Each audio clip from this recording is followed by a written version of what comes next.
So today I have a new simple baker's rack to share. I will get another angle here in just a moment. As you can see, this one is pretty simple, pretty basic. It was really easy to put this together. It only took a few minutes, really. And I'll try to give you another angle from this section. We have a couple shelves right here that you can store a lot of different things on. There is a basket here. Now the basket I did put on backwards, and I just didn't feel like redoing the whole thing to flip it around because it is part of the assembly when you're doing the legs or this frame section.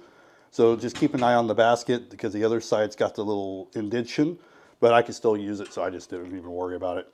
Then you got a couple larger shelves on this side that you can store different appliances or different products that you need to do. You got your larger shelf here, which I have my old small microwave and a toaster. So this does come with a power outlet with two AC outlets, a Type-C and a USB-A. So you can also charge your phones and other devices here. And then we do have our two shelves here at the top. I don't know exactly how much weight they can do. You don't want to put anything super heavy because it does flex if you do. So just keep the things a little bit lighter on those shelves.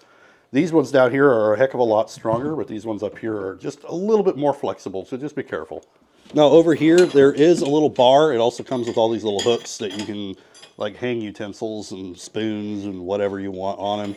I don't use them. I don't like having things dangling and getting knocked around and stuff, or people just moving them as they're going back and forth. But overall, if you're looking for something that's simple, easy to assemble, doesn't cost too much, this one's pretty nice, and it does have a lot of space that you can put stuff in.